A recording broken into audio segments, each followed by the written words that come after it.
We need an immigration stimulus. At the dawn of the industrial age in 1719, the British Parliament passed a law banning craftsmen from immigration to France or other rival countries. The law also targeted anyone who tried to entice skilled British workers to share technological information with foreigners. At that time, the chief concern was the loss of iron founders of watchmakers.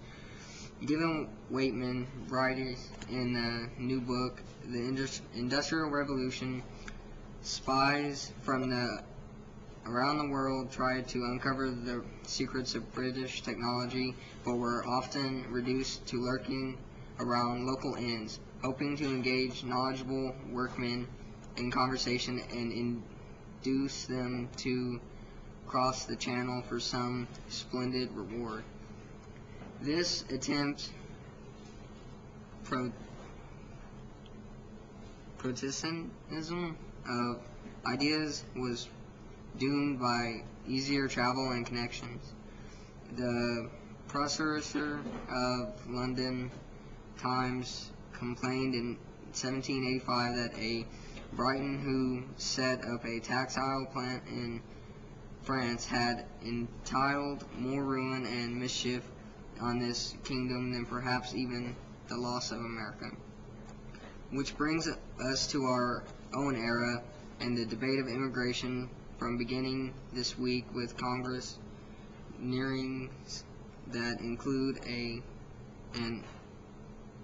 appearance by former Federal Reserve Chairman Alan Greenspan. President Barack Obama says that he wants to address the issue by the end of the year.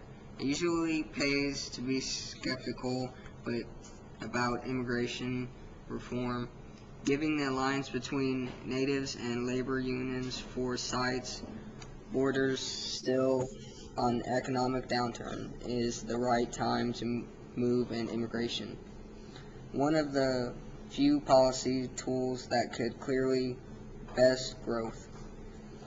The pace of lower skilled migration has slowed due to higher unemployment. This could make it less contentious to base the path of legalization for the 12 million undocumented workers and their families in the U.S. It's also a good time to ask why we turn away skilled workers, including the ones earning 60% of advanced degrees in engineering at U.S. universities. It is worth pointing out that demographic shortfall. Immigrations are a small portion of the U.S. population than in periods such as the late 1890s and 1910s, when immigration gave the economy a jolt of growth. Immigrants have had a disproportionate role in innovation and technology. Companies founded by immigrants include Yahoo, eBay, and Google. Half a Silicon Valley startups were founded by immigrants, up to 25% a decade ago. Some 40% of patients in the U.S. are awarded as immigrants. A recent study by the Kauffman Foundation found that immigrants are 50% likelier to start business than natives. Immigrants founded technology firms, employ 45,000 workers in the U.S., and according to the National Venture Capital Association, immigrants have started 1/4 of the U.S. venture-backed firms. Banks started federal bailouts and saddled the new herders to get visas for skilled workers. The wait for H-1B visas for skilled people from countries such as China and India is now more than 5 years, with only 65,000 visas granted annually among 600,000 applications. But countries such as Canada and Singapore actively recruit technologists and scientists, as Intel Chairman Craig Barrett has suggested, instead of sending the 500,000 higher education students from overseas home when they graduate, we should staple a green card to their diplomas. Economic recovery has immigration are closely linked, and as New York City Mayor Mike Bloomberg also understands, last month he launched a business plan competition targeting business and engineering students overseas, with winners getting cash and inductions to venture capitalism in the city.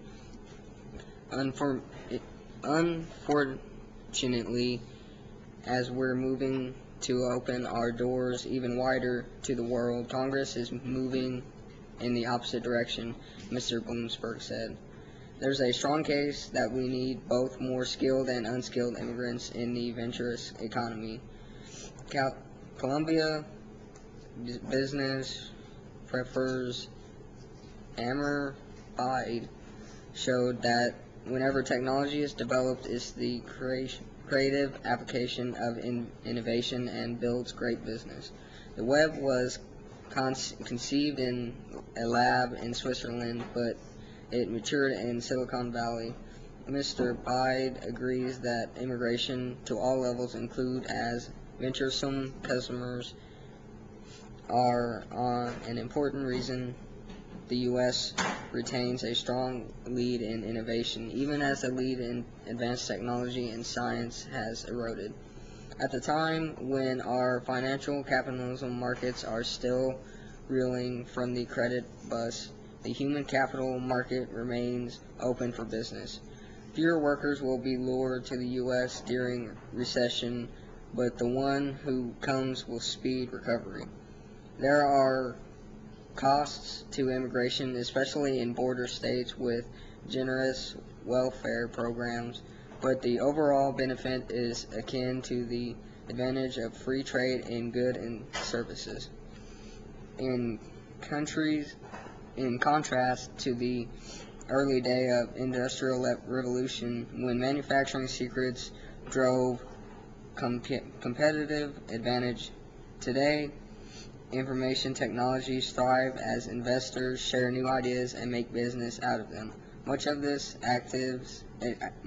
activities is being done by foreigners who want to become economically successful Americans.